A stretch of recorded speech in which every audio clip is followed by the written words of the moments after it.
I'm reading a really cool book right now by Daniel Pink, and it's about regret, and just wanted to share a few of my thoughts.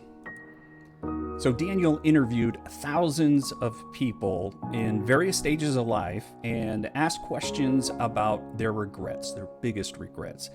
Ultimately, he was able to put everything in 4 basic buckets. The first one is foundation. Foundation really is about stability. If I'd only done the work, or if I'd only done the things that would have allowed me to have some stability in my life. The next one is boldness. And I don't know what the answer is, but my gut is this is probably the biggest of the 4 in terms of how many people he interviewed. And boldness basically is YOLO, right? You only live once. I'm not going to be alive forever, so when am I going to do something? Questions like this: if I'd only taken the chance, or if you were at a crossroads in your life, you can either go left and play it safe, or go right and take a chance. When people don't take a chance, they often regret it, and that's a fact. That came out very loud and clear in the survey. Even in follow-up interviews, Pink said when people did take a chance and it didn't work out, they were generally okay because at least they did something. The third bucket, moral. And moral is basically about your individual ethos, right? Your values. It's important for me to be a decent human being. So if I'm trustworthy, if I'm honest, if I'm a contributor, if I look back in my life, have I lived that way? And quite honestly, am I on a trajectory to continue living that way? The last one of the 4 is connection. And connection regrets are all about love and that basic need that we have to want people who love us and we want to love them. As I say that is probably the largest of the 4, as opposed to boldness. Maybe boldness is a close second. I don't know. I'm still reading. What is regret?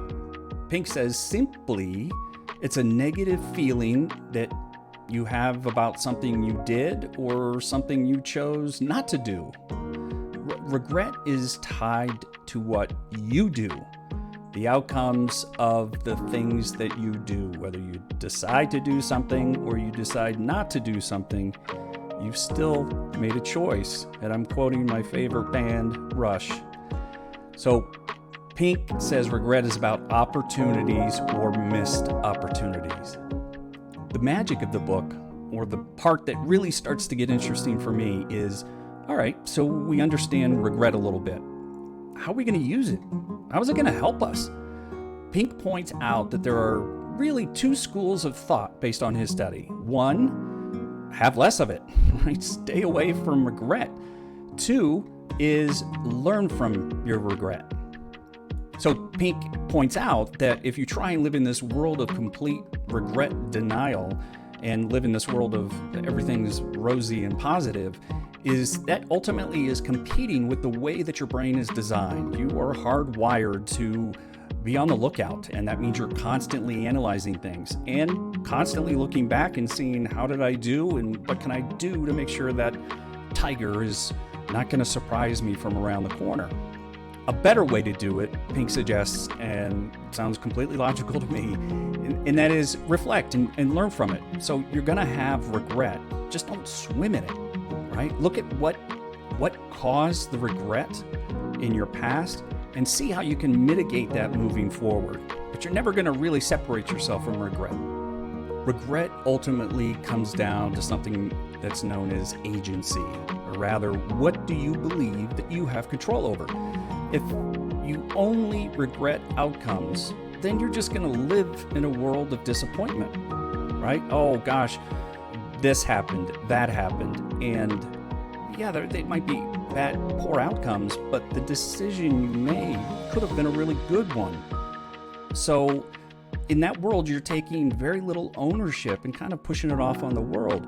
The failure resume that Pink suggests is a brilliant way to take a look at your negative emotions. It helps identify what you really do and what you do not have control over. Like I said before, and very, very often, good decisions will have bad outcomes, and that's okay. That falls into that bucket of, hey, I don't have control over this. So if you'd like to learn more about this, take a look at Daniel Pink's book, The Power of Regret. You're going to love it if you're into this type of thing, if you want to understand yourself a little better, and perhaps by doing that, you're going to understand other people better. And if you're interested in really going through this reflection and you'd like someone to walk with you and guide you through that, give me a call or send me an email rather. I'd love to hear from you, and I'd love to join you on this journey.